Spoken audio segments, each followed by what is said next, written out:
going to tell you something right now that's going to stay with you for the rest of the day. Every single thing you're currently stressed about, the career you're trying to build, the relationship you're trying to figure out, the body you're trying to fix, the money you're trying to make, the person you're trying to become, every single one of those things is being shaped right now by a set of invisible beliefs you've never examined. Beliefs you didn't choose. Beliefs you absorbed from your parents, your culture, your school, your feed. Beliefs that feel like truth because you've never held them up to the light and asked, wait, who told me this? And were they right? I know people who spend the entirety of their 20s operating on beliefs that weren't theirs. They were inherited software, and that inherited software cost them years, not months, years. Years of chasing things they didn't actually want, years of avoiding things they desperately needed, years of measuring their life against a scorecard that they didn't build, playing a game they never agreed to enter, and wondering why winning didn't feel like winning. Today, I'm going to give you 10 truths that I and others had to learn the hard way. Some of them through failure, some of them through pain, some through sitting in rooms with people who were decades ahead of you and hearing them say one sentence that rearranged how I saw everything. These are not the obvious things. I'm not going to tell you to work hard or believe in yourself or start investing early. You've heard that. Everyone's heard that. And if hearing it was enough, you'd already be doing it. These are the things no one says. The things that sound wrong the first time you hear them and then keep you up at night because you realize they might be the truest things anyone's ever told you. 10 truths, 30 minutes, and I'll tell you right now, number 7 is the one that would have saved me the most pain, and it's the one you're going to resist the hardest. Stay for it. Let's go. Truth number 1. The things you're most proud of avoiding are probably the things you most need to do. Here's what nobody tells you about your 20s. You will become extraordinarily skilled at avoiding the things that scare you, and you will disguise that avoidance as something noble. You won't call it avoidance. You'll call it waiting for the right time. You'll call it doing more research. You'll call it being strategic. You'll call it not rushing into things. You'll build an elaborate, intelligent-sounding vocabulary around the simple act of not doing the thing that frightens you. And because you're smart, and you are, otherwise you wouldn't be watching this, your rationalizations will be convincing. Convincing enough to fool everyone, including yourself. I did this for years. I told myself I was being thoughtful, careful, measured, sensible. What I was actually being was terrified, and the terror was wearing a very sophisticated outfit. Here's the science that cracked this open for me. Dr. Timothy Wilson at the University of Virginia ran a study where participants were left alone in a room with nothing but their thoughts and a button that would deliver a mild electric shock. They'd already tried the shock and said they hated it, said they'd pay money to avoid it. And yet when left alone with nothing but their own mind, 67% of men and 25% of women chose to shock themselves rather than sit alone with their thoughts. Think about that again. People preferred physical pain to being alone with what was in their head. That's not a fun experiment. That's a diagnosis of the human condition. We will do almost anything, including hurt ourselves, to avoid confronting what's actually going on inside us. And in your 20s, the version of the electric shock is busyness, scrolling, planning without executing, consuming content about doing the thing instead of doing the thing. You're pressing the button over and over and calling it preparation. The Bhagavad Gita has a line that hit me like a truck when I first read it. It is better to live your own destiny imperfectly than to live an imitation of somebody else's life with perfection. That's not a motivational quote. That's a warning. The thing you're avoiding is almost always the thing that's actually yours. The thing that's aligned with who you really are. And you're avoiding it precisely because it's yours. Because doing it would mean stepping out from behind the mask of the person you've been pretending to be and standing in the open as the person you actually are. That's terrifying. Do it anyway. Your 20s will end, the right time will never come, and the only thing worse than failing at the thing you need to do is succeeding at the thing you don't want to do. Truth 2. You don't actually know what you want, you know what you were told to want. This one is going to sting, but you need to hear it. Most of what you're chasing right now, The job title, the relationship milestone, the body, the lifestyle, you didn't choose. You absorbed it. It was handed to you by a combination of parental expectations, cultural programming, social media reinforcement, and peer comparison. And because it was installed so early and reinforced so often, it doesn't feel installed. It feels like desire. It feels like ambition. It feels like what I've always wanted. But here's a question that will break the illusion. If no one would ever know, if there were no Instagram, no family dinners, no friends to impress, no metric to hit, would you still want this? If you could never tell anyone about your achievement, would you still pursue it? If the answer is no, you don't want the thing, you want the reaction, you want the status, you want the proof. And proof is not purpose. Proof is performance. Dr. Kenan Sheldon at the University of Missouri has studied what he calls self-concordance, the degree to which your goals align with your authentic interests and values versus external pressures and internalized expectations. His research spanning decades consistently shows that people who pursue self-concordant goals they choose from genuine internal motivation, are significantly more likely to achieve them. And critically, when they do achieve them, they actually feel fulfilled. It's not about not having goals. It's not about not being ambitious. It's about it being aligned. People who pursue non-concordant goals absorbed from outside, achieve them at lower rates. And even when they do succeed, the success feels hollow, empty. You think, is this it? That's the sound of a non-concordant goal arriving at its destination. The Taoist tradition calls this living in Te, your authentic nature, your intrinsic power. The Tao Te Ching says, when you are content to be simply yourself and don't compare or compete, everyone will respect you. This isn't passivity. It's the most radical act of your 20s, to stop long enough to separate what you actually want from what you were programmed to want, and to have the courage to pursue the first one, even if the second one looks better on paper. Do the audit. Seriously, take every major goal you're currently pursuing and ask, if no one would ever know I achieved this, would I still want it? The ones where the answer is yes are your real goals. The ones where the answer is no are someone else's goals wearing your face. Let them go. They were never yours. Truth number 3. The person you're pretending to be is costing you everything the person you actually are could have. This is the one that will save your relationships, your career, and your mental health if you let it. At some point in our life, we're all performing. In conversations, in meetings, on dates, in friendships, online, in the mirror. You have constructed a version of yourself, let's call it the approved version, and you present that version to the world because at some point, probably very early in our lives, we learned that the real version wasn't safe to show. Maybe the real version of you was too emotional for your parents and you learned to mask it. Maybe the real version of you had opinions that friends shut down, so you learned to agree. Maybe the real version of you wanted things that people didn't think were realistic, so you learned to want smaller. Maybe the real version was rejected, really rejected, in the way only a child can be, and you built the approved version as armor. The armor worked. It kept you safe. It got you accepted. It got you through school and into jobs and past first dates. But here's what nobody told you about the armor. It doesn't just keep the bad things out. It keeps everything out, including the connection, the recognition, the love, and the opportunities that can only reach you if people are interacting with the real you instead of the performance. Dr. Brené Brown spent over 2 decades researching vulnerability and connection, and her data leads to one conclusion that most people intellectually accept and behaviorally ignore. Genuine connection is impossible without vulnerability. The approved version of you cannot form deep connections because deep connection requires being seen. Not being seen performing, being seen. Here's the paradox that can ruin your 20s. The thing you think will get you rejected, your real self, your real thoughts, your real desires, your real weirdness, is actually the thing that creates belonging.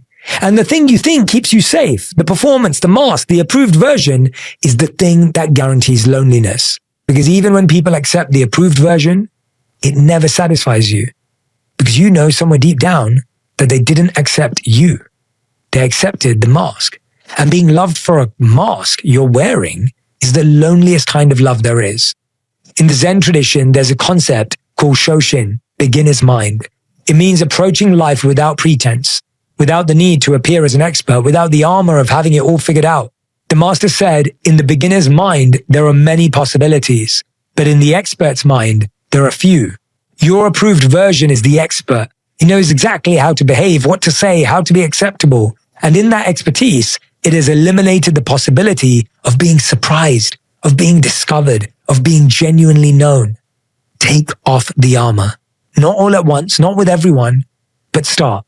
Start with one person you trust. Show them one thing about you that isn't approved. And watch what happens. What usually happens is the opposite of what you feared. They exhale, they lean in, and they say, me too, because everyone's wearing armor. And the person who takes theirs off first gives everyone else permission to breathe. Truth 4. Discipline is not what you think it is. It's the art of disappointing the wrong things. Every piece of advice about discipline makes the same mistake. It frames discipline as the ability to force yourself to do hard things, to override your desires, to push through resistance with willpower, as if discipline is a battle between the good you and the lazy you, and success goes to whoever grits their teeth the hardest. That model doesn't work. And it's the reason most people's relationship with discipline is an exhaustion cycle of motivation, effort, collapse, guilt, and restart. Here's a reframe that changed everything for me. I didn't hear it from a productivity expert. I actually heard it from a monk. Discipline is not the ability to say yes to hard things. Discipline is the ability to say no to easy things. And more specifically, discipline is the art of disappointing the things that don't matter so that you can show up fully for the things that do. Every day you have a finite amount of energy, attention, and willpower. This is not a metaphor. Every decision you make, every temptation you resist, every distraction you fight draws from the same tank. The person who spends their morning resisting the snooze button, deciding what to wear, answering non-urgent emails, scrolling through notifications, and navigating a chaotic environment arrives in their most important work with an empty tank. They didn't lack discipline. They spent it all on things that don't matter. The Stoic philosopher Seneca wrote something 2,000 years ago that reads like it was targeted at our lives right now. It is not that we have a short time to live, but that we waste a great deal of it. Life is long enough, and a sufficiently generous amount has been given to us for the highest achievements if it were all well invested. But when it was wasted in heedless luxury and spent on no good activity, we're forced at last by death's final constraint to realize that it has passed away before we knew it was passing. You don't have a discipline problem. You have an allocation problem. You're investing your best resources, your morning energy, your deepest focus, your most creative hours into things that give you zero return. And then you're trying to do the things that actually matter with what's left over. And whatever's left over is never enough. Here's the practical shift. Identify the 3 things that drain you the most while producing the least. The scrolling, the email checking, the people-pleasing commitments, the performative business. Now disappoint them. Say no. Withdraw your energy. Let them be undone, unanswered, unattended. Not forever, just long enough to redirect that energy into the one thing that actually moves your life forward. You're not being selfish. You're being solvent. You're refusing to go bankrupt, funding things that give you no truth. Number 5, the people you spend time with are not influencing you. They're programming you. You've heard the Jim Rohn quote, you're the average of the 5 people you spend the most time with. Everyone nods, nobody acts on it. Because acting on it requires something brutal. Looking at your actual 5 people and honestly evaluating what they're programming into you. I say programming deliberately because it's not influence. Influence implies a conscious process, someone persuading you to think or act a certain way. What actually happens is far more invisible and far more powerful. Dr. James Fowler, in his landmark research published in the New England Journal of Medicine and expanded in his book Connected, demonstrated that behaviors, emotions, and even health outcomes spread through social networks like contagions. If a close friend becomes obese, your own likelihood of becoming obese increases by 45%. Not because they convinced you to eat more, but because their behavior unconsciously recalibrated your sense of what's normal. If a friend of a friend, someone you may not even know, gets divorced, your own likelihood of divorce increases. These effects ripple across 3 degrees of separation. Your environment is not a backdrop. It's an operating system, and the people in it are not passive characters. They're active inputs that are reshaping your neural pathways, your default behaviors, your ambition, and your sense of what's possible every single day without you being aware of it. The ancient texts understood this with striking precision. The Dharmapada, one of the oldest Buddhist texts, says, "An ignorant person is like a log of wood. If they associate with the wise, they become a flame. If they associate with the foolish, they remain a log." That's not poetry, it's neuroscience expressed in metaphor. Mirror neurons, first discovered by Dr. Rizzolatti and his team at the University of Parma, fire both when you perform an action and when you observe someone else performing it. Your brain literally rehearses the behaviors it witnesses in others. You don't have to agree with what the people around you are doing. You don't have to admire it. Your brain will pattern match to it anyway. Here's the harsh truth. If your 5 closest people are comfortable, you will become comfortable. If they complain, you will complain. If they've stopped growing, you will stop growing. Not because you're weak, but because you're human. And human brains sync to their environment with or without permission. And you don't have to leave them behind. If you start making better choices for yourself, you too can have a positive impact on everyone else. The most important decision of your 20s is not what career to pursue or who to date. It's who you allow into your daily environment. Curate it like your life depends on it, because neurologically, it does. Truth 6. Being busy is the laziest thing you can do. This one is going to make some people feel defensive. Good. Defensive usually means accurate. Busyness has become the default status symbol of our generation. How are you? Busy. Said with half a smile that kind of says, I'm important, I'm in demand, I'm doing things. We wear busyness like a medal, and we judge rest like a crime. But here's the truth that took me years to see. Being busy is easy. Terrifyingly easy. Anyone can fill a schedule. Anyone can reply to every email, attend every meeting, say yes to every request, maintain a to-do list so long it could wallpaper a house. Being busy requires no thought, no strategy, no prioritization, no courage. You just say yes to whatever shows up and call the exhaustion hard work. Being effective, actually moving the needle on the things that matter, is hard because it requires you to think, to choose, to say this matters and this doesn't, to disappoint people, to sit with the discomfort of an empty calendar and the terrifying question it produces. If I'm not busy, who am I? That question is the real reason we stay busy. Busyness is a hiding place. It keeps us from confronting the things we're avoiding, the relationship we need to fix, the career change we need to make, the creative work you keep saying you don't have time for. You don't have time for it because you filled every available minute with low-value activity specifically so you can say you don't have time for it. The busyness is not the obstacle. The busyness is our false strategy. It's the most socially acceptable way to avoid your own life. Stop being busy and start being honest about what you're hiding from inside the busyness. Truth 7. You will not be rewarded for your suffering. This is the one I said would save me the most pain. This is the one we all resist, and I have too. Somewhere deep in your operating system, and I don't know exactly when it got installed, but I know it's there, is the belief that your suffering is an investment. That if you endure enough, sacrifice enough, push through enough pain, put yourself last enough times, that eventually the universe or life or God or something will notice and reward you. That there's a cosmic ledger keeping track of how much you've struggled, and at some points the balance comes due and you get what you've earned. This belief is ruining our lives, and it's invisible because it disguises itself as virtue. You stay in the job that's destroying your health because leaving feels like giving up. And you've been taught that giving up is the worst thing a person can do. You stay in the relationship that diminishes you because you've invested so many years, and walking away would mean all that suffering was for nothing. You deny yourself rest, pleasure, ease, and joy because somewhere in your programming is the message that those things are earned, not given, and you haven't earned them yet. This is what psychologists call the sunk cost fallacy applied to your entire life. The tendency to continue investing in something because of how much you've already invested, regardless of whether the future return justifies it. Dr. Hal Arks and Dr. Catherine Bloomer's foundational research on sunk costs showed that this bias operates even when people are explicitly told that past investment is irrelevant to future outcomes. The brain can't let go of the suffering it's already paid, so it doubles down and then triples down and calls it perseverance. The The Buddhist tradition is devastatingly clear on this.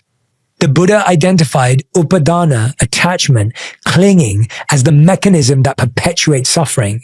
And one of the most pernicious forms of clinging is clinging to suffering itself, clinging to the identity of the one who endures, clinging to the narrative that your pain has a purpose that will eventually be revealed. The Buddha didn't say suffering builds character. He said suffering is what happens when you cling. And the first thing most people cling to without realizing it is suffering itself. Because letting go of the suffering means admitting it might have been unnecessary. And that admission is almost too painful to bear. Here's the truth. Some suffering is unavoidable. Loss, grief, the genuine pain of being alive. We all have difficulties that we're going through. But the suffering we manufacture, the staying in things that aren't working, the tolerating of conditions you have the power to change, that is optional and we can change. Truth 8. Your 20s are not a rehearsal. They're a live performance, and the audience is your 30s. There's a lie your brain tells you in your 20s that is so comforting and so dangerous that it deserves its own truth on this list. The lie is, I have time. You do technically, statistically, probably, but I have time is not a fact you're operating from. It's a sedative you're taking. It's the thing you tell yourself so you can postpone the difficult decision for another month, delay the launch for another quarter, stay in the wrong city for another year, table the conversation for another day. I have time is the lie that transforms your 20s from a decade of building into a decade of intending. Now, I also don't want you to be at the opposite end where you put your pressure on yourself and you don't realize you do have time, right? That's unhealthy too. So the laziness, I have so much time, it doesn't matter, to, oh my God, every day counts and I'm old. Both of those are inaccurate. Here's what I wish someone had told me with enough force to actually land. Your 30s are not a new chapter. They're the consequences of your 20s. Every relationship you stayed in too long, every skill you didn't develop, every financial habit you didn't build, every hard truth you postponed. Every morning you traded for a scroll and every evening you traded for a binge. Those don't disappear at 30 because you want them to. They compound in the wrong direction. Albert Einstein reportedly called compound interest the eighth wonder of the world. But compounding works on everything, not just money. Your habits compound, your knowledge compounds, your relationships compound, your health compounds. And here's what nobody tells you. The compounding curve is nearly invisible in your 20s. The difference between the person who reads for 30 minutes a day and the person who scrolls for 30 minutes a day is undetectable at 25. At 35, it's noticeable. At 45, it's a canyon. The ancient Indian concept of karma is grossly misunderstood in the West. It's not cosmic punishment. It's not what goes around comes around. In its original Vedantic context, karma simply means action. And the teaching is that every action creates a consequence, not as a moral judgment, but as natural law, like gravity. You don't get punished for jumping off a building. You just hit the ground. That's not justice. That's physics. Your 20s are when you're building the trajectory, the angle, the initial conditions. And because the results aren't visible yet, it feels like the angle doesn't matter. It does. A 1 degree difference in trajectory is invisible at 100 meters. At 1,000 miles, it's the difference between continents. This is not about panic. It's about respect. Respect for the decade you're in. Respect for the fact that the choices you're making right now, including the choice to postpone, to wait, to figure it out later, are not neutral. They are active. They are shaping a future you'll live in, whether you planned it or not. Truth 9. The relationship you have with yourself is the blueprint for every relationship you'll ever have. Every relationship problem you've ever had, every argument, every betrayal that cut too deep, every time you gave too much, every time you couldn't receive, every time you chose someone who was wrong for you and stayed anyway, was not only a relationship problem. It was a self-relationship problem that found a stage to be on. This sounds abstract until you see the machinery. If you don't trust yourself, your judgment, your instincts, your ability to survive hard things, you will attract people who reinforce that distrust. Not because the universe is conspiring against you, but because your tolerance for mistreatment is calibrated to your self-worth. You will accept from others what you believe you deserve. And what you believe you deserve was set long before this relationship began.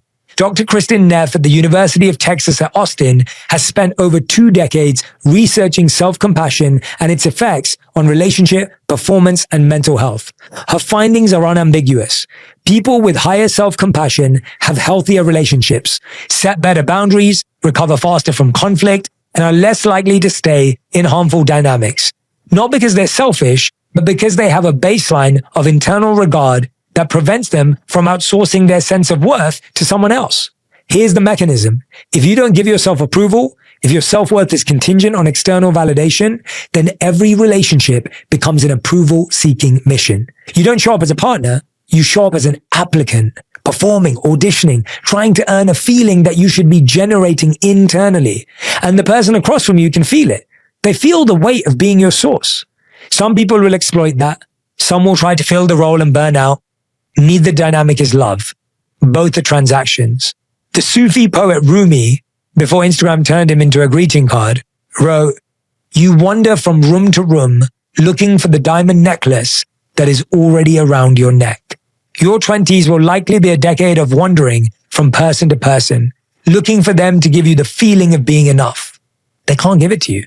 It's already yours. It's been yours the entire time, but no one modeled that for you. So you keep searching for it in other people, something that can be found in yourself. Truth 10.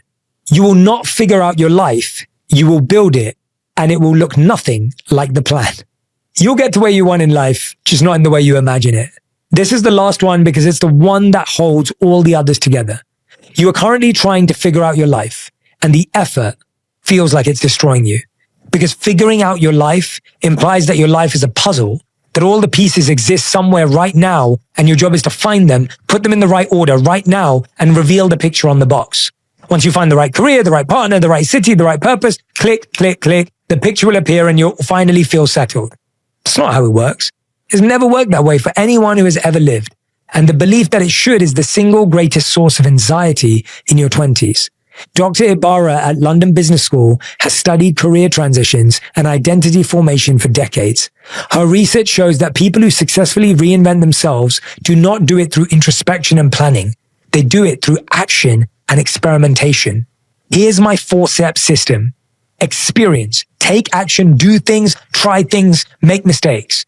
When you experience things, experience leads to competence. You develop skills. You learn things. You learn lessons. Competence leads to evidence. Once you can do things again and again and go through challenges with that competence, you get evidence of what's possible. And that evidence leads to confidence. We think we start at confidence. You start at experience. Then you get competence, then you get evidence, and then you build confidence. You try things, you have experiences that surprise you, you stumble into interests that you didn't predict. The self is not discovered through thinking. It's discovered through doing and then thinking. And the person you become at 35 will be shaped by things that haven't happened to you yet. Things you cannot plan for, predict, or control. The ancient Taoist concept of the uncarved block captures this beautifully. The uncarved block represents pure potential before it has been shaped by expectation, definition, or limitation. Your 20s are the uncarved block, and the worst thing you can do is carve it into a fixed shape too early based on incomplete information, external pressure, and the desperate need to have an answer to, so what's the plan? You don't need a plan. You need a practice of paying attention to what makes you come alive and doing more of it, a practice of noticing what drains you and doing less of it, a practice of following curiosity even when it leads somewhere that doesn't make sense on a resume. A practice of allowing your life to be built iteratively through lived experience rather than designed theoretically through anxious planning. Your life will not go according to plan. And that's not a warning. It's a promise. And it's the best news you'll hear all day. Because the plan you're clinging to was based on who you were when you made it. And you're not that person anymore. You're not the person you were when you started this video. Every experience, every failure, every surprise, every heartbreak, every late night conversation that changed your mind about something you thought you were certain about, all of it is carving the block. And the shape that's emerging is more interesting, more beautiful, more complex than anything you could have designed from scratch. Stop trying to figure out your life in 1 year. Start building it brick by brick, one honest decision at a time, one brave conversation at a time, one day of doing the thing that matters, not the thing that's urgent, expected, or that people want you to do. The plan is not the point, the practice is the point. And the practice is simple, even when it's hard. Stay curious, stay honest, stay building. The life that's waiting for you on the other side of your 20s isn't the one you planned. Thank you for watching today's video. I hope it helped. I hope you'll share it with a friend or family member who needs it. And I can't wait to see you here on the next one. I hope that these 10 truths allow you to break through some serious barriers in your life and create the shift you're looking for.